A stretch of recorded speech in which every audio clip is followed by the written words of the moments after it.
Hi, Ian Roberts and Mastering Composition. You know, one of the reasons I'm doing this is to try to help sort out some of the thinking that goes on before you begin to paint, before brush hits canvas, and trying to find sort of these nuggets of ideas that you can think about before actually getting the paint to the canvas. And last week I showed you the process I went through from a photograph, this photograph, looking at how I was going to paint it. And you remember that I sort of decided I was going to curve the back of the picture plane, the back of the landscape like this, so that we're seeing more of the water and the islands back there. It's still in a believable way. It wouldn't really be that noticeable. But obviously you could crank that way more dramatically. Like this Wayne Thiebaud, for example, he's just completely, we're looking at it as if we're from an airplane. And then the top of the image is more like our horizon again. And this illustration by Beatrice Almagna, I mean, it's a very fractured perspective, but it still works within its own, but it just isn't what we normally think of as representational art. So this week I'm going to show you part of the block-in, but then I wanted to show you 3 painting techniques, or 3 ways of approaching painting, rather than just putting mark, mark, mark, mark to add up to whatever you're looking at, kind of an interplay as you're going along. Because there's a tendency just to kind of make marks. Hopefully it adds up to the thing you want in the end. And then I'll show you the finished painting at the end.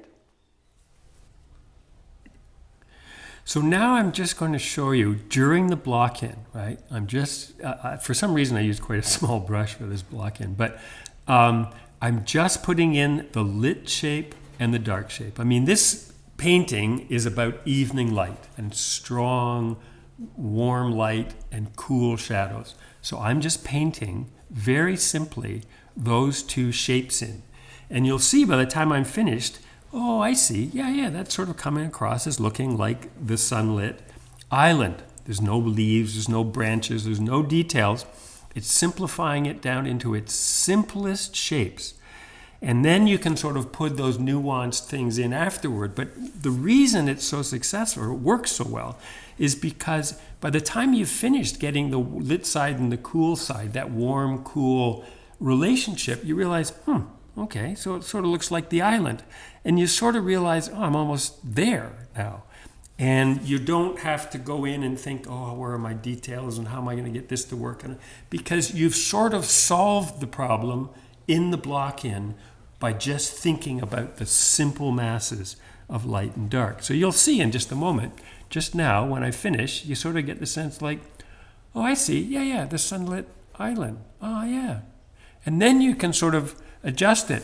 Now this whole foreground area I did with a great, about a 1.5 inch bristle brush with some turpentine, and I'm just blocking it in one big mass. I shift the color around. See that big bush? I just put it in as a big square bush for now. You'll see I work on that later. And then you just see I'm just scrubbing it in. And it's quite dark because it's all in shadow. And I'm shifting the color. You see this sort of goes into a darker purple color, and the color shifts around as I go. It's not just sort of house painting, but you see that's a little darker. But I'm just scrubbing it in, no hard edges, with the idea that I'm going to paint lights and darks into that. And so this will be the foundation of it, and you'll see it doesn't take very much to pull it all together. So just thin paint. It's usually dry by the next day, and just scrubbing it in. I mean, it's not quite like house painting, but a lot like house painting in a way. See, I'm shifting the color again so it doesn't get too repetitive. And then there's the last bit of it. Now, there's the finished block-in. And yeah, it doesn't look like a finished painting, but you certainly get a pretty good sense of where everything is and what the island looks like that I was talking about. Like, oh yeah, okay, there's the sunlit island, and the sunlit little strip of sunlight along the back of the edge of the foreground, and the rest in the foreground in shadow, and then things disappearing as they go back into the distance.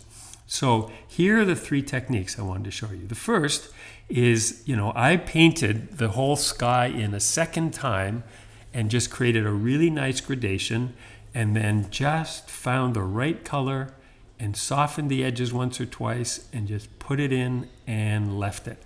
And so it's sort of, you got to be a little bold to do that, and you soften the edges, but you realize, oh yeah, those look like clouds up there. And then here in that whole foreground area, you see I've put some sort of orange seaweedy stuff in, and then this is the sand, and I'm just kind of scrubbing it in and making sure I don't get any really hard edges there. But I'm just putting that in. You'll see it's like that's sort of giving the sense of the lights. It's all in shadow. There's nothing very light there. And then this is the darks. And I'll soften those edges so that they don't get too hard. And you'll see that by putting in those lights and darks, the whole thing will just start to, you'll just say, oh, I see, that's the foreground. It won't take a lot of work. And there's the shadow at the bottom of that bush. But you see how blocky that bush is, right? Well, I'll show you in a sec where that goes. So there, I mean, I've just put in some other little marks, and I'm just kind of brushing out the hard edges on it. And then look now, when I go to that bush, I carve back into that shape, that simple blocky shape. I carve back into it with the light in order to give us the final sense of what that thing will look like. And then there is the finished painting. And you know, I didn't do a lot more to the foreground from what I was just showing you. But you know, obviously if you still look at the island is still the same shape as it was before. I actually pushed it up a little higher so it had a bigger, cap on it.